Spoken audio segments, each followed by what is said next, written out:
এই দেশটায় হাজার হাজার কোটি টাকার মূর্তি নির্মাণ করে দেশটাকে এক মন্দির বানাবার চেষ্টা করেছে। আলেমরা এর বিরুদ্ধে কথা বলেছে, গাত্রদাহ শুরু হয়েছে। দাদাকে ডেকে এনে মুসলমানের মাটিতে কসাই দাদুকে দিয়ে অনুষ্ঠান করেছে, প্রতিবাদ আলেম করেছে, তো আলেমদেরকে জেলের তালাবদ্ধ করে বছরের পর বছর আটকায় রেখেছে। ধন্যবাদ জানাই আমার দেশের মুসলিম ঘরের মুসলিম মুমিন সন্তানদেরকে। আগে ভয় পাইতাম, চিন্তা বেশি করতাম, এখন চিন্তা যেমন করি আত্মতৃপ্তি কম না, বা সাহসও কম না। সাহস আগের চাইতে এখন আরো বেশি, কারণ এই দেশে আলেমরা মূর্তির বিরুদ্ধে কথা বলেছে, মূর্তি নির্মাণ করতে মানা করেছে, কিন্তু কোন আলেম মূর্তি ভাঙ্গে নাই, কোন তলবে আলেম মূর্তি ভাঙ্গে নাই, মাদ্রাসার ছাত্র মূর্তি ভাঙে নাই। মুসলমানের দেশের ইব্রাহিমের ছেলেরা পরে স্কুল কলেজে, কিন্তু হাসিনার নির্মিত সকল মূর্তি 24 ঘন্টার ভেতরে পরিষ্কার করে দেশটা মূর্তি মুক্ত করে ফেলেছে। ইব্রাহিমের সন্তান, তাদের কর্মকাণ্ড দেখে মনে হয় এই দেশে যারা নাস্তিক্যবাদ, হিন্দুত্ববাদ, কাদিয়ানি মতবাদ প্রতিষ্ঠা করতে চায় তাদের স্বপ্ন বাস্তবায়ন হবে না। মুক্তিযোদ্ধার সন্তানরা আছে, সময় মতো হাসিনারে যেমন দিল্লি পাঠায় দিছে, তাদেরকেও তাদের দাদাদের কাছে পাঠায় দিবে, সময় মতো পাঠায় দিবে।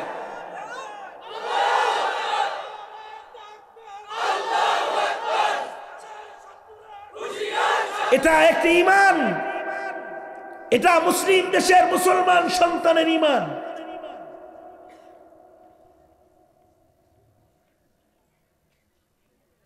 তবে আগের জমানায় মুসলমানের হালত রং আলাদা ছিল। এক সময় দিল্লির শাসকের হালত ভিন্ন, মুনাফিক শাসক না। শাসক হলো চোখের গুনাহ নাই, শাসক হলো তাকবীরে উলা কাজা নাই, শাসক তার তাহাজ্জুদের নামাজ কাজা নাই, শাসক তার আসরের সুন্নত কাজা নাই। আল্লাহু আকবার, জোরে করে বলেন। সুলতান শামসুদ্দিন আলতামাস রহমাতুল্লাহি আলাইহি তিনি জানাজার নামাজের ইমামতি করলেন, ওনার আসরের সুন্নত কাজা নাই। তার মানে হলো আসরের গুরুত্ব যারা বেশি দেয়, ওলি হিসাবে তার মর্যাদা বেড়ে যায়। এ কারণে আল্লাহ তাআলা আসরের কসম করেছেন, তার মানে আসরের দিকে দৃষ্টি আকর্ষণ করেছেন। তাই সফল হইতে চাও তো আসর দেখে রাখো। হতে পারে যে আল্লাহ তাআলা কালের কসম করেছেন, হায়াতের কসম করেছেন। হায়াত অনেক মূল্যবান জিনিস, তাই এর কসম করে এর মূল্য জাতির কাছে পেশ করেছেন। হায়াতের সাথেই মানুষের ক্ষতির সম্পর্ক, হায়াতের সাথেই মানুষের লাভের সম্পর্ক। হায়াত কামে লাগাইলে লাভ, হায়াত অপচয় করলে লস। এ কারণে আল্লাহ তাআলা হায়াতের কসম করেছেন। তার মানে হায়াতের মূল্যায়ন করো, হায়াত কিন্তু দামি। 1 মিনিট হায়াতের অনেক দাম। 1 মিনিট হায়াত যদি কেউ পায় সে জান্নাতে চলে যায়। বাচ্চা জন্মের পরে যদি 1 মিনিট হায়াত পায়, 1 সেকেন্ড হায়াত পায়, কান্নার আওয়াজ যদি পাওয়া যায়, 1 মিনিটের হায়াতের এত দাম যে এই বাচ্চাটাকে মুসলিম হিসেবে গণনা করে মুসলিম নাম রেখে, মেয়ে বাচ্চা হলে তারে 5 কাফনে সজ্জিত করে আতর গোলাপে সাজায় মুসলমানের কবরে, ছেলে বাচ্চা হলে 3 কাফনে আতর গোলাপে সাজায় মুসলমানের কবরে তাকে বিসমিল্লাহি ওয়া আলা মিল্লাতি রাসূলিল্লাহ বলে তাকে নামায় দেয়া হয়। 1 সেকেন্ডের হায়াত, এটার এত দাম। 1 সেকেন্ড হায়াত যে পায় সে জান্নাতের হায়াত পায়া যায়। আর 1 সেকেন্ড হায়াত যদি না পায়, বজ্রা ময়লা হিসেবে গণিত হয়ে যায়, তাকে নর্দমায় নিক্ষেপ করা হয়। সুতরাং আল্লাহ তাআলা কয় ওয়াল আসর, সাবধান, হায়াতের কসম। হায়াত কিন্তু অনেক দামি, হায়াতের কারণে ক্ষতি, হায়াতের কারণে লাভ। সকল মানুষের হায়াত কিন্তু কমতাছে। ইন্নাল ইনসানা লাফি খুসর, হায়াত কমার দিক দিয়ে সব মানুষ লসে আছে। আদ-দুনিয়া মুদবিরাতুন ওয়াল আখিরাতু মুকবিলাতুন, দুনিয়ার হায়াত যাইতাছে আর আখিরাতের হায়াত সামনে আইতাছে। যারা দুনিয়ার হায়াতের মূল্যায়ন করবে তারা আখিরাতের হায়াত পাওয়া যাবে। দুনিয়ার হায়াত যদি হয় ইমানের হায়াত, দুনিয়ার হায়াত যদি হয় নেক আমলের হায়াত, দুনিয়ার হায়াত যদি হয় দাওয়াত ও তাবলীগের হায়াত, দুনিয়ার হায়াত যদি হয় সবর আর তাহাম্মুলে সুসজ্জিত শাহাদাতেরও হায়াত, দুনিয়ার হায়াতি যদি এ দৌলতের মালিক কেউ হয় তাহলে দুনিয়ার হায়াতে তার লস নয়, তার দুনিয়ার হায়াত তাকে জান্নাতের অফুরন্ত হায়াতের সাথে যুক্ত করে দিবে। আর যারা দুনিয়ার হায়াত বরবাদ করবে তারা কিন্তু মৃত্যুর মাধ্যমে দোজকের ভেতরে তারা পড়ে যাবে। এ কারণে আল্লাহ তাআলা বলেন ওয়াল আসর, কালের কসম, হায়াতের কসম। হায়াত হলো ক্যাপিটাল, হায়াতের দ্বারা আখিরাত বাণিজ্য হয়। যার হায়াত যত লম্বা হয় তার ইবাদত তত বেশি হয়। যার হায়াত লম্বা তার লাইলাতুল কাদার বেশি, যার হায়াত লম্বা তার রমজান বেশি, যার হায়াত লম্বা তার জীবনে নামাজ বেশি, সেজদা বেশি, যার হায়াত লম্বা তার কোরআন তেলাওয়াত বেশি। হায়াত বড় মজাদার জিনিস, এটা সবাই চায়। কেউ মরতে চায় না, সবাই বাঁচতে চায়। কারণ হায়াত সবাই চায়, কিন্তু হায়াত নিজে ইচ্ছায় পাওয়া যায় না। আল্লাহ যারে যা দেয় ওইটা সে পায়। দামি জিনিস কারোর জন্য অপেক্ষা করে না, ঘড়ির কাঁটা চলতে থাকে, কিনতে পাওয়া যায় না মার্কেটে। এ কারণে লম্বা হায়াত যে পাইল সে খুশনসিব। তবে আল্লাহর রাসূল বেশি লম্বা হায়াত চান নাই, বরঞ্চ আল্লাহর রাসূল দোয়া করেছেন, ওগো আল্লাহ আরজালে উমর থেকে তোমার কাছে পানাহ চাই।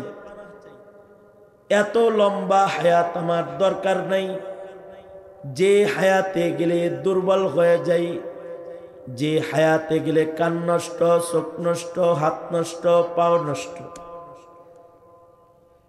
অচল অথর্ব, এমন হায়াতের দরকার নাই, যে হায়াত পাইলে করুণার পাত্র হয়ে যায়। আল্লাহ, আরজালে উমর থেকে আমাকে পানাহ দাও। থুরথুরা বুড়া হওয়ার আগে আল্লাহ তুমি আমাকে লয়ে যাও। বিষয়টা এরকম আর কি। কারণ হলো বয়স বেশি হইলে মানুষ অচল হয়, নিকৃষ্ট অচল। মানুষ জন্মের পরে অচল, কিন্তু উৎকৃষ্ট অচল। চলতে পারে নাই কিন্তু কোমলতা অনেক, চলতে পারে নাই হাসিটা সুন্দর, চলতে পারে নাই মুখে দুর্গন্ধ নাই, লালা পড়ছে মিষ্টি শিরার মতো, মায় চেটে খেয়ে ফেলছে, পেশাব পায়খানা করেছে, দুর্গন্ধ নাই, মাথার কাছে নিয়ে মা বাপ ঘুমাইছে।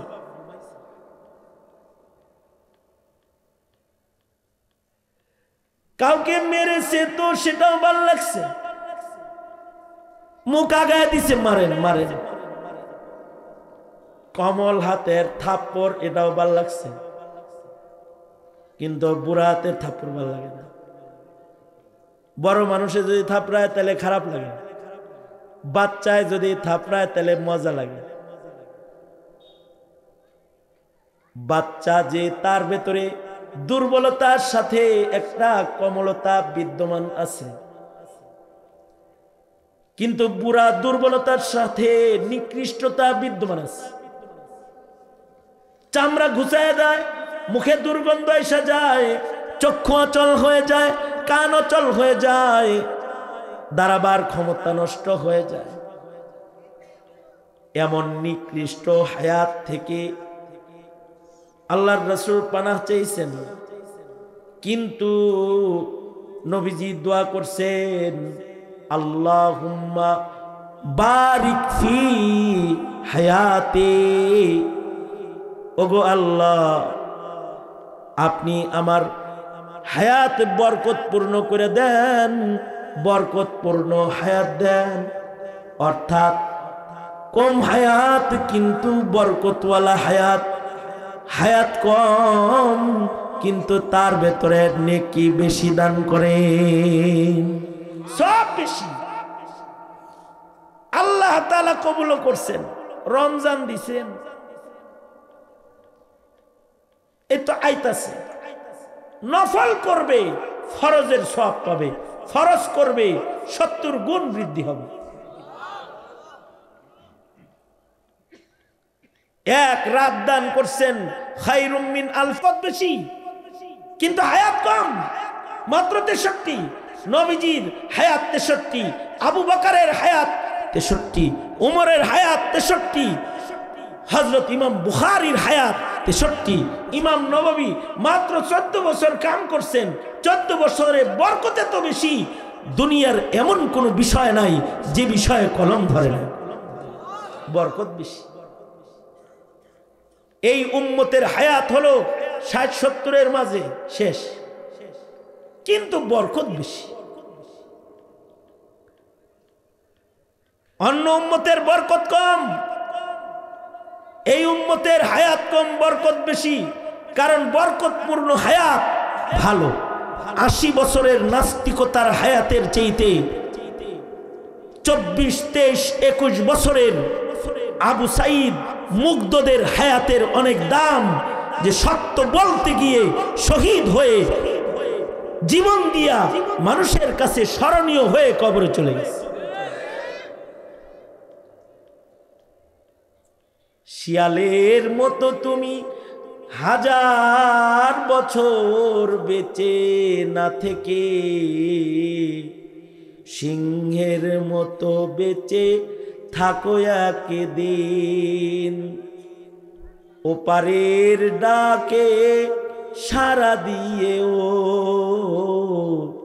অমর হয়ে তুমি রবে চিরদিন, অমর হয়ে তুমি রবে চিরদিন। খুব লম্বা হায়াত দরকার নাই, কিন্তু বরকতওয়ালা হায়াত দরকার, কারণ হায়াতের দাম অনেক বেশি। 1 সেকেন্ড হায়াতেরও অনেক দাম, 1 রজনী 1 দিনের অনেক দাম। কিন্তু হায়াত দামি হবে কখন? যখন হায়াতটা হবে ইমানের হায়াত। হায়াত পাইলে ফুরা যায়, হায়াত পাইলে কবর রেডি হয়ে যায়।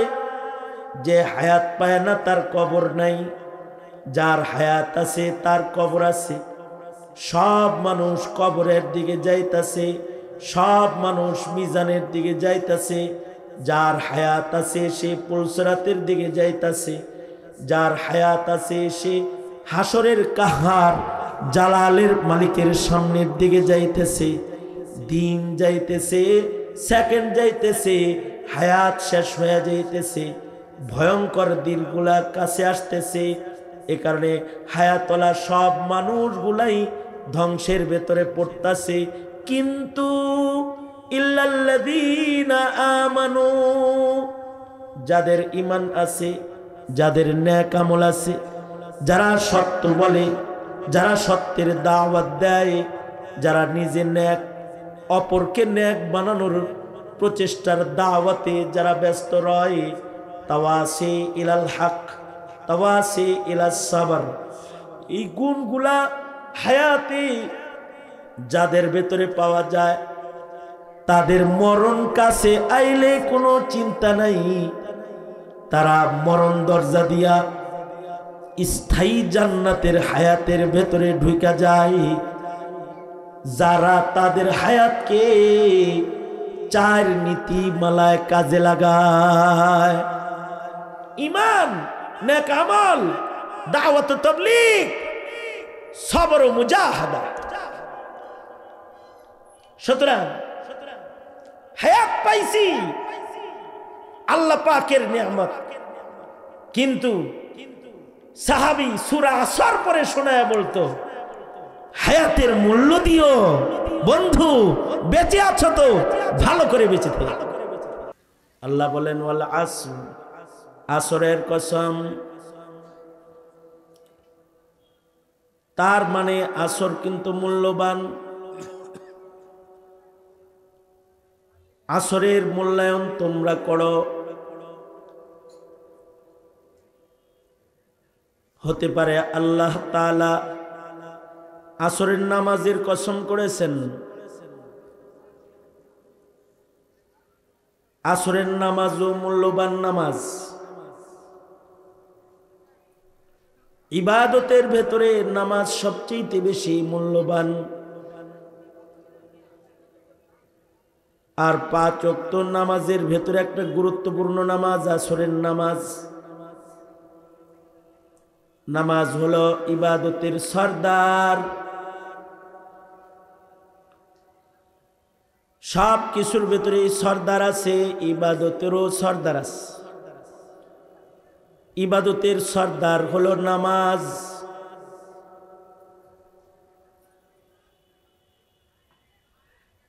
ফিরিস্তাদের ভেতরে সর্দার ফিরিস্তা আছে, মানুষের ভেতরে সর্দার আছে। পাহাড়ের ভেতরে সর্দার পাহাড় আছে, পানির ভেতরে সর্দার পানি আছে। পাথরের ভেতরে সর্দার পাথর আছে, ঘরের ভেতরে সর্দার ঘর আছে। কবরের ভেতরে সবচেয়ে দামি সর্দার কবর আছে। রাতের ভেতরে সর্দার রাত আছে, দিনের ভেতরে সর্দার দিন আছে। মাসের ভেতরে 12 মাসের ভেতরে সর্দার মাস আছে। সময়ের ভেতরেও সর্দার সময় আছে। 24 ঘন্টার ভেতরে সবচেয়ে দামি সময়, সরদার সময় হলো ওয়াক্তুল ফজর। ফজরের সময়টা হলো সবচেয়ে দামি সময়। রাতের ভেতরে যেমন লাইলাতুল কদরের পাশাপাশি আরো দামি রাত আছে, লাইলাতুন নিসফি মিন শাবান।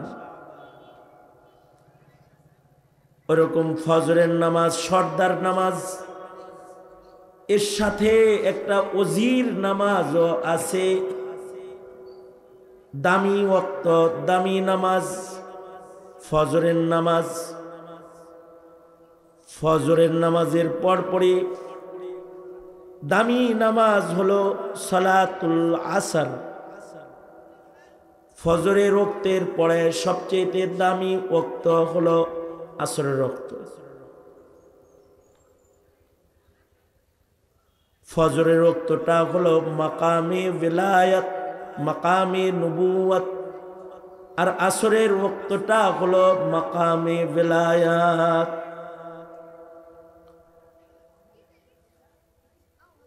আল্লাহ তাআলা ১৬ লক্ষ পয়গম্বরকে, বাবা আদম থেকে শুরু করে আমাদের নবী পর্যন্ত লক্ষাধিক নবীকে আল্লাহ তাআলা নবুয়ত দান করেছেন ফজরের নামাজের সময়। সুবহানাল্লাহ আগামীকাল বললেন, কারণ গুনাহ হইব তো সুবহানাল্লাহ বলতে, তাই না? আমি আবার বলি কথাটা ভালো করে, একটা সুবহানাল্লাহ গান। সুবহানাল্লাহ বলে তো নেকি, বাদ যেমন বুবির মতো বয়ে থাকে না, বুবার মতো বয়ে রয়েছেন মিয়া। বাঙালিরে ভালো করে করলে বুঝে না, ঠিক না? আমি এটাও বুঝি না যে মাইক বেশি ভালো হওয়ার কারণে আপনাদের কোনো সমস্যা কিনা, এটাও বুঝতেছি না। যে কত কিছু বুঝার আমার দরকার নেই, আমার পরে ওয়াজ করার লোক অনেক আছে। আমি কয়টা কথা কয়ে জায়গা দুনো হাত উঁচা করেন। মহিলা প্যান্ডেল কি আজকেও কাছে? হ্যাঁ, দূরে বাজার কাছে সুদা করেন। মহিলা মাদ্রাসা তো মহিলাদের আগমন বেশি, আর মহিলারা আসছে দেখে পুরুষও বেশি হয়েছে। সব মহিলার লগে পুরুষ একজন একজন আসছে, আর এই পুরুষগুলা তার যার যার মহিলা পাহারা দিতেছে বাইরে মাহফিলে আসেন। সুদা করেন, সুদা করেন। আপনারা যারা মহিলা ছাড়া নিশ্চিন্ত মনে ওয়াজ শুনতে আইছেন, তারা মহিলা প্যান্ডেলের কাছে যান নাই, বাচ্চা গেছেন। আপনারা ভালো করে কিছু কথা শুনেন, সুদা করেন, নাড়াচাড়া দেন, জবান খুলে আওয়াজ করে বলেন সুবহানাল্লাহ। আরো জোরে বলেন সুবহানাল্লাহ, আলহামদুলিল্লাহ, লা ইলাহা ইল্লাল্লাহ, আল্লাহু আকবার। আওয়াজ করে বলেন আল্লাহু আকবার। হাত নামান, আরো জোরে করে বলেন আল্লাহু আকবার। আল্লাহু আকবার যত জোরে বলবেন শয়তান তত দূরে যাবে। জোরে বলেন আল্লাহু আকবার। হ্যাঁ, তুই ভিতরে আল্লাহু আকবার কও, বেটা বাইরে খারাপ এখানে আল্লাহু আকবার। ও প্যান্ডেলের বাইরে থেকে আল্লাহু আকবার। দেখছেন কি চিন্তাটা? হ্যাঁ, আমি জানি। চাষিও আইছে না? আইছে, টেনশন করেন না, থাকবে সব জায়গায় যায়। মাশাআল্লাহ। আপনারা আমার দিকে থাকেন, আর আপনাদের অ্যাটিটিউড দেখলে আমি যেন বুঝি যে আমি যা বলতেছি আপনারা তা শুনতেছেন এবং বুঝতেছেন।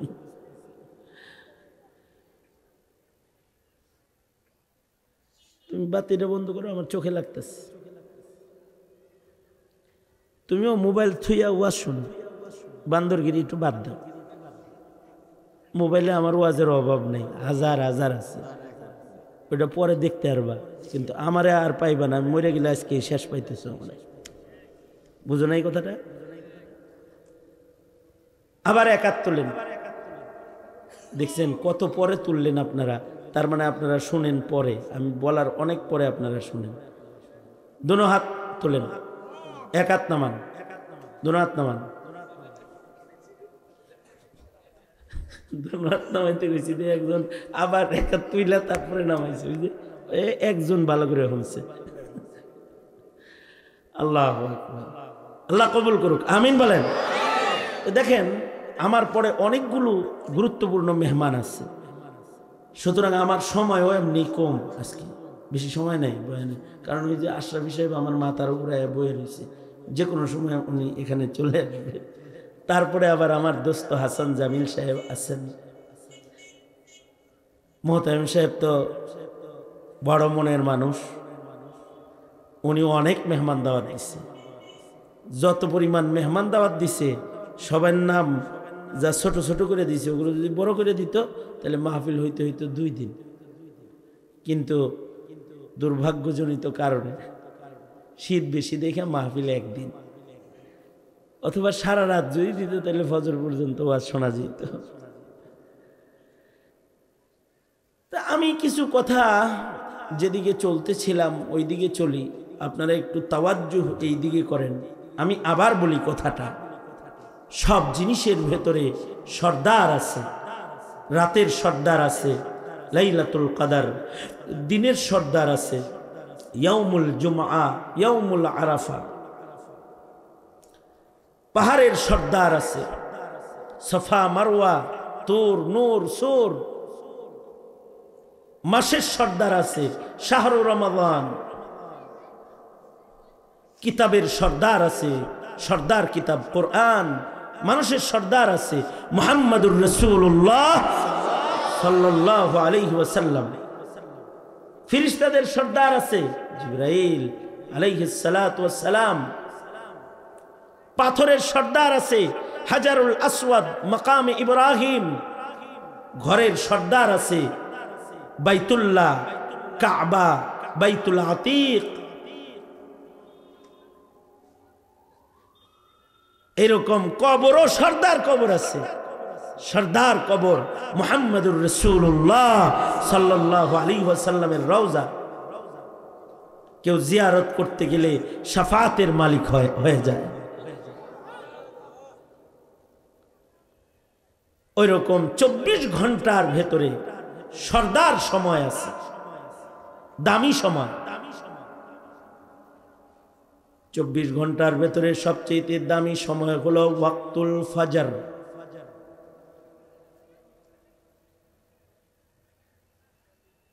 এ কারণে ফজরে যারা ইবাদত করে তারা আল্লাহর কাছে দামি হয়।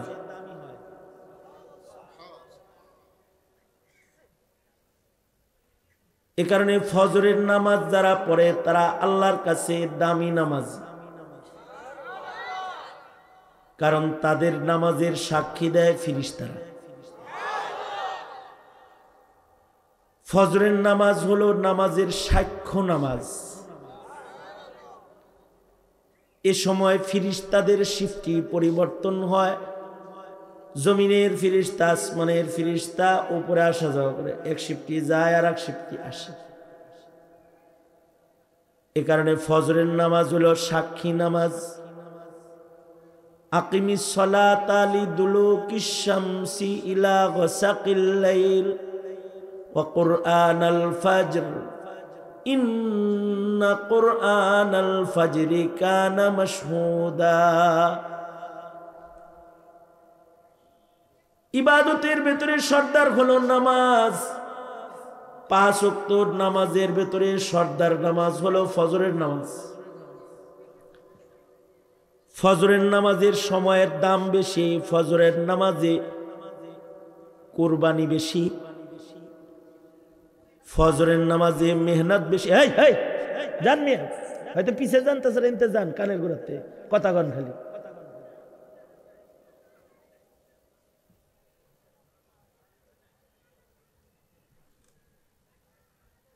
ফজরের নামাজের সময় কোরবানি বেশি। শীতের রাতে ঠান্ডা পানি দিয়া ওযু করে কুয়াশায় হেঁটে হেঁটে মসজিদে যাইতে হয়, কষ্ট না? আরামের ঘুম হারাম করে উঠা বসতে হয়, ক্লান্ত বদনে লম্বা কেরাত শুনতে হয়। ফজরের মতো অত লম্বা কেরাত অন্য কোনো নামাজে নাই।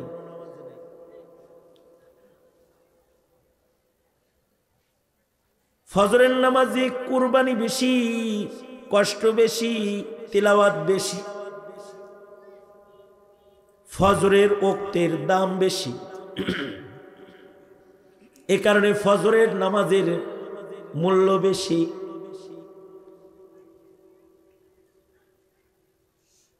ফজর যারা হিফাজত করে তাদের নামাজের সাক্ষী বেশি। অন্যান্য নামাজ পড়ে নামাজের সাক্ষী মানুষ হয়।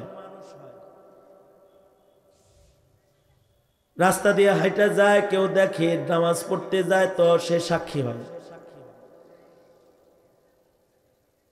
মানুষ নামাজে যাইতে আইতে মসজিদে দেখে নামাজের সাক্ষী হয়।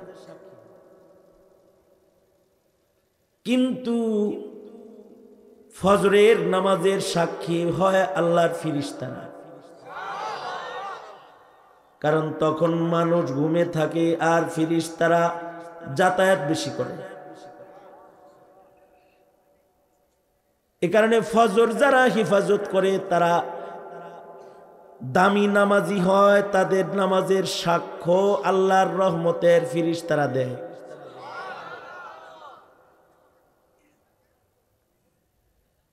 তাহলে ফজরের নামাজ ঘরে পড়ার নামাজ নাকি মসজিদে গুরুত্বের সাথে যায় পড়ার নামাজ? এক ওয়াক্ত না 5 ওয়াক্ত? আল্লাহর রাসূল বলেন, কেউ যদি নামাজের জামাতে না আসে নবী এত রাগ হন। নবীজি বলেন, আমার মনটা চায় আমি আমার মুসল্লায় আবু বকরকে নামাজে দাঁড় করায়া আমি বাইরে চলে যাই। আর যারা এখনো ঘরে আছে জামাতের সময় মসজিদে আসে নাই, আমার মন চায় আমি তাদের ঘর বাড়িগুলা আগুন দিয়া জ্বালায়া দিই। আল্লাহর রাসূল বলতেছে। তার মানে জামাতে নামাজ পড়ার গুরুত্ব কত। জামাতে নামাজ পড়ার গুরুত্ব বেশি। তার ভেতরে ফজরের নামাজ জামাতে পড়লে মহান আল্লাহ খুশি হন বেশি। কারণ ওয়াক্তুল ফাজর এটা দামি। ওয়াক্তুল ফাজরটা এত দামি যে এটা 24 ঘন্টার ভেতরে সরদার ওয়াক্ত। আল্লাহ তাআলা এই ফজরের ওয়াক্তের সময় সকল নবীদেরকে নবুয়ত দান করেছেন। সুবহানাল্লাহ।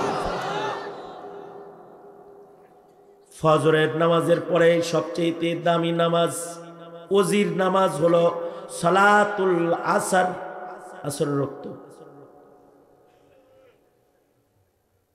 আল্লাহ তাআলা কোরআনের নামাজ হেফাজত করতে গিয়ে আসরের নামাজকে বিশেষভাবে দেখে শুনে হেফাজত করতে বলেছেন।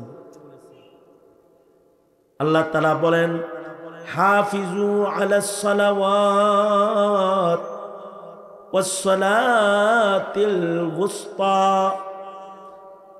আল্লাহ বলেন 5 ওয়াক্ত নামাজ হেফাজত করে তোমরা পড়ো, কিন্তু বিশেষভাবে আসরটাকে হেফাজত করো। কারণ হলো আসরের ওয়াক্তটা বড় দুর্বল, মানুষের দেহ ক্লান্ত থাকে, সারা দিন কাজ করে আর শেষ বেলা। আবার ওয়াক্তটা খুব ছোট, শয়তান ধোঁকা দিয়া আরাম পায় বেশি। কোন রকম গাফেল হইলে নামাজটা কাজা হয়ে যায়। ঘুমন্ত অবস্থায় একটা নামাজ বেশি কাজা হয়, সালাতুল ফজর। জাগ্রত অবস্থায় অবহেলায় যে নামাজটা বেশি কাজা হয় সেটার নাম হলো সালাতুল আসর। সামান্য অবহেলা করলে কাজা হয়ে যায়। টাঙ্গাইল থেকে আইসা বুয়াপুর বাস স্ট্যান্ডে নামছে, ফজরের আজান হইছে, মনে মনে কল্পনা করছে বাড়ি যায় পড়ি, রাস্তায় দুই বিয়ের লোকে দেখা হয়, কথা কয়ে হয়েছে দেরি, যাইতে যাইতে অক্ত শেষ। অবহেলা করলি এ নামাজটা কাজা হয়ে যায়। এ কারণে আল্লাহ তাআলা এই নামাজটাকে বিশেষভাবে হিফাজত করতে বলেছেন।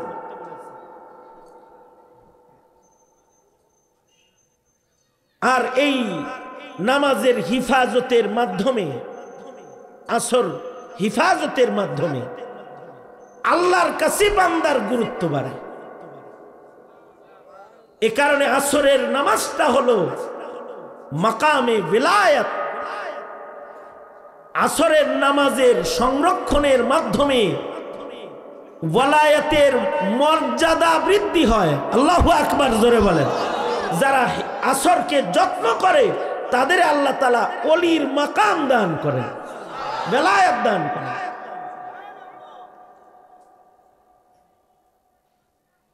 এ কারণে খাজা কুতবুদ্দিন বখতিয়ার কাকি রহমাতুল্লাহ আলাইহি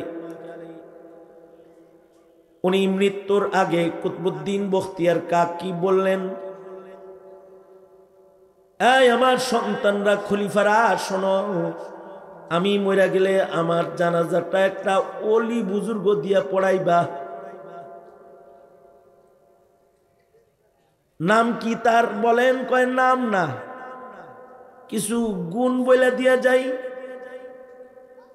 এই গুণগুলা জানাজার মাঠে যার মধ্যে পাইবা তাকে দিয়া আমার জানাজা পড়াইবা। আর যদি এই গুণের মানুষ না পাও তাহলে বিনা জানাজায় কবর দিবা। এক নাম্বার গুণ, বালেগ হওয়ার পর যার জীবনে কোনোদিন তাকবীরে উলা ছুটে নাই। তাকবীরে উলা বুঝছেন? হ্যাঁ, ইমাম সাহেবের সাথে সাথে নামাজে দাঁড়াইছে, প্রথম তাকবীর থেকে সে নামাজে হাজির আছে কতদিন? বালেগ হওয়ার পর থেকে জানাজা পর্যন্ত তার জীবনে কোনোদিন তাকবীরে উলা ছুটে নাই। এমন একজন পাক্কা নামাজি যেন আমার জানাজা পড়ায়, যার তাকবীরে উলা ছুটে নাই। আগের জমানার মানুষ এমন ভাবে নামাজ পড়তেন যে তাদের তাকবীরে উলা ছুটতো না। যেমন সাঈদ ইবনে মুসাইয়িব, জমানার শ্রেষ্ঠ একজন তাবেঈ বুজুর্গের নাম, যিনি 40 বছর লাগাতার তাকবীরে উলার নামাজ পড়ছেন। ভালো করে শুনলে সুবহানাল্লাহটা আর একটু ভালো করে বাইরে আর একটা কথা, শুধুই মাত্র 40 বছর তাকবীরে উলার নামাজ পড়ছেন তা নয়, 40 বছর তিনি আজানের আগে মসজিদে প্রবেশ করছেন। 40 বছর আজানের আগে মসজিদে গেছেন। ওনাকে বলা হয়েছে, নামাজের আগে এত গুরুত্বের সাথে মসজিদে আসেন কেন? উনি কাঁদতেন আর বলতেন যে হাসরে যদি আল্লাহ জিগায় আমার ঘরে তোমার ডাক্কা আনা লাগতো কেন? তখন কি উত্তর দিব? এই জন্যে আল্লাহ ডাকটা দেওয়ার আগে আইসা বসে থাকি। এরা হলো ইবাদতের হক আদায় করে ইবাদতকারী। কুতবুদ্দিন বখতিয়ার কাকি বলে, আমার জানাজা সে পড়াবে যার বালেগ হওয়ার পর থেকে আমার জানাজা পর্যন্ত তাকবীরে উলা ছুটে নাই। আমার জানাজা তাকে দিয়ে পড়াবা যার বালেগ হওয়ার পর থেকে জীবনে কোনো একদিন তাহাজ্জুদের নামাজ কাজা হয় নাই। সারা জীবন তাহাজ্জুদ কাজা না হওয়া এটা কত বড় সাধনার কাজ। ইমামে আজম আবু হানিফা রাহমাতুল্লাহি আলাইহি, আমাদের হানাফি মাযহাবের ইমাম, ইমামে আজম, ইমামুনা, ইমামুদ্দুনিয়া, ইমামুদ্দুনিয়া, ইমামে আজম আবু হানিফা রাহমাতুল্লাহি আলাইহি রাতের নামাজ কত গুরুত্বের সাথে পড়েছেন। সুদীর্ঘ 40 বছর ইমাম আজম আবু হানিফা এশার ওযু দিয়া ফজরের নামাজ আদায় করেছেন 40 বছর। 40 বছরের ভেতরে রাতের বেলায় বিছনায় পিঠ লাগায় নাই। খাজা কুতবুদ্দিন বখতিয়ার কাকি বলে, আমার জানাজা তারে দিয়া পড়াইবা যার জীবনে তাহাজ্জুদের নামাজও কাজা নাই। 3 নাম্বার গুণ, আমার জানাজার ইমামতি সে করবে যার চোখ দিয়া কোনদিন পরনারী দেখে গুনার কল্পনা করে নাই। পরনারী দেখছে, নজরে ফুজআত, চোখ পড়েই যেতে পারে, কিন্তু দেখার জন্যই যে গার্লস স্কুলের সামনে খাড়ায় দিচ্ছে, ওয়াজের বাহানায় পছন্দের বেডিরে দেখবার লাগা মহিলা প্যান্ডেলের কাছাকাছি ঘোরাফেরা করতেছে। বুঝেন নাই কথাটা? আকর্ষণ নিয়ে দেখা। একটা হলো চলতি পথে দৃষ্টি পড়ে যাওয়া, আর একটা হলো কবি নজরুলের মতো দেখা।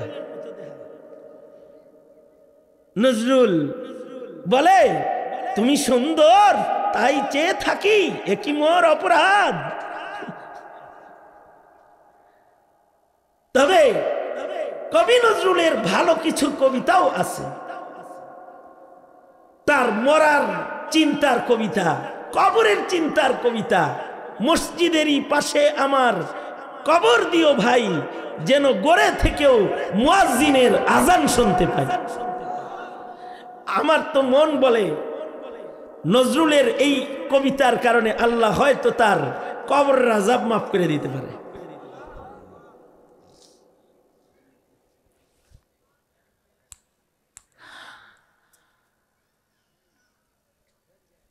একটা হলো নজরে ফুজআত, দেখা সামনে পড়ে গেছে ভাবি, একই বাড়িতে থাকে, ভাবির এক নজর পড়ে গেছে।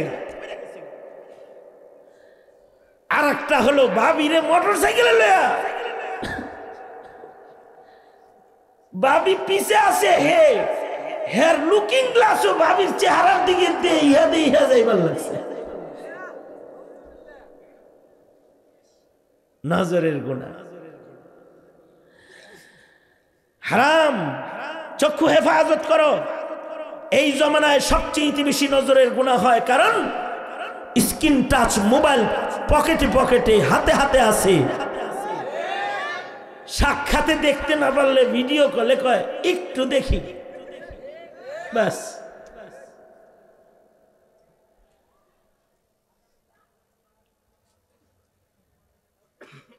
দুনিয়ার মাটিতে হারাম দৃষ্টি যারা করে এরা ইবাদতের স্বাদ পায় না। কুদৃষ্টি যারা করে তাদের কল্প নষ্ট হয়ে যায়, তাদের ইবাদতের লজ্জত নষ্ট হয়ে যায়।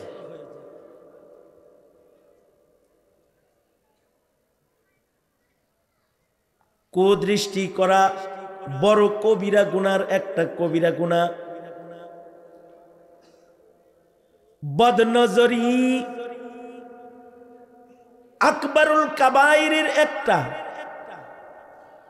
কারণ এর দ্বারা গুনার যাত্রা শুরু হয়। চোখের হিফাজত যদি কেউ করে তাহলে সে ওলি হয়ে যায়। বদনজরি, বদগুমানি, বদজবানি, এ তিনটা গুনাহ থেকে কেউ যদি নিজের বাঁচায়, আল্লাহ তাআলা তাকে মাকামে ভিলায়াত দান করে। খাজা কুতবুদ্দিন বখতিয়ার কাকে বলে? এমন মানুষ দিয়া আমার জানাজা পড়াইবা যে তার চোখ দিয়া কখনো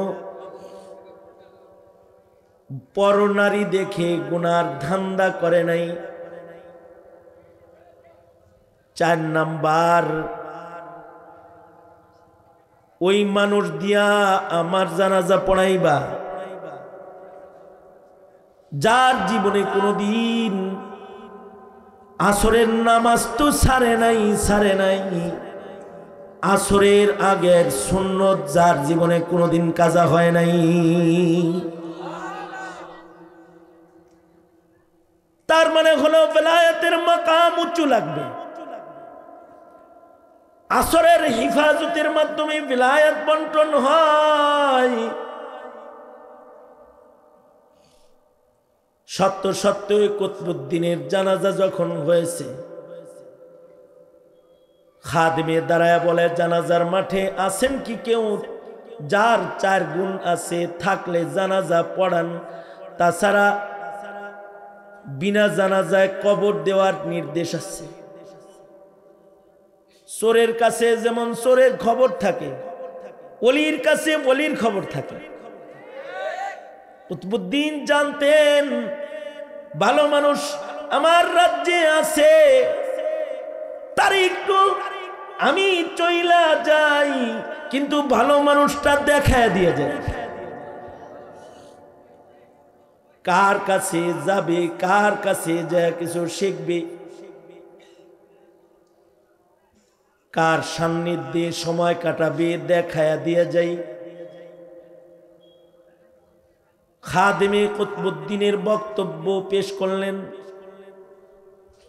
জানাজার মাঠে যারা আছে সবাই মাথা নিচের দিকে দিয়া দাঁড়ায় রয়েছে। কারোর জানাজা পড়ানোর হিম্মত নাই।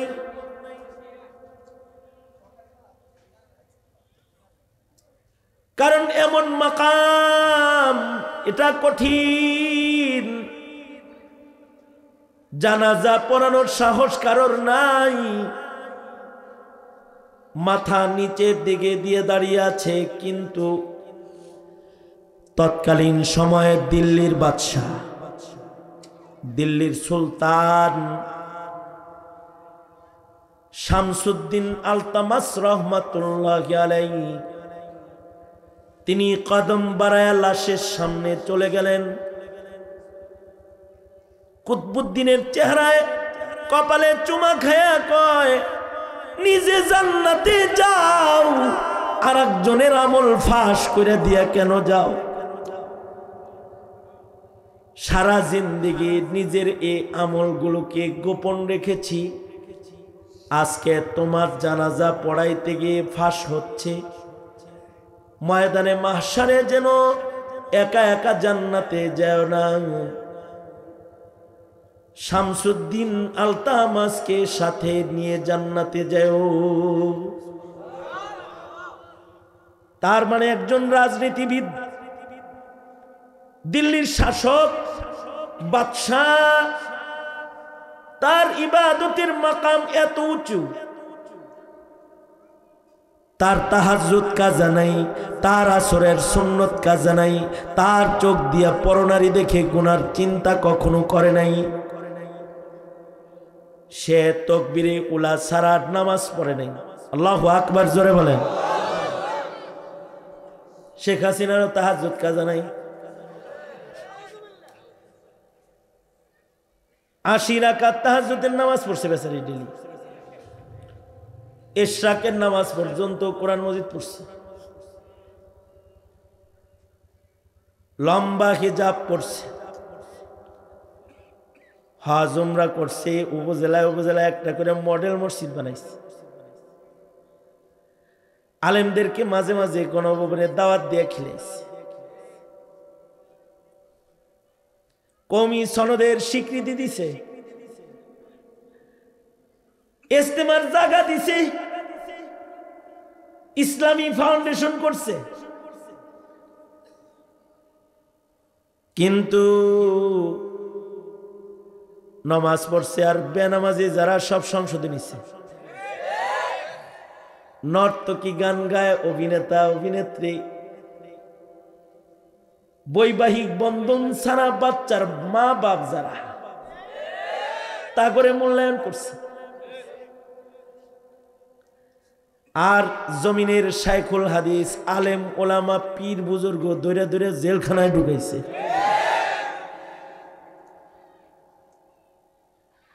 ইজতেমার জায়গা দিছে, কিন্তু ইজতেমার পবিত্র মাটিতে হেলমেট বাহিনী ঢুকায় মারামারি করায় রক্ত জড়াইছে। এই জমিনে 50 বছরের ভেতরে চোখের পানি ছাড়া অন্য কোনো পানি পড়ে নাই। কিন্তু এই জমিনে গায়ের রক্ত জড়াইছে, লাশ ফলাইছে। উপজেলায় উপজেলায় মসজিদ বানাইছে। সারা দুনিয়ার সব মসজিদের ভেতরে এতাহাতি অজাহাতি ডান্ডা বাহিনী খাড়া করছে।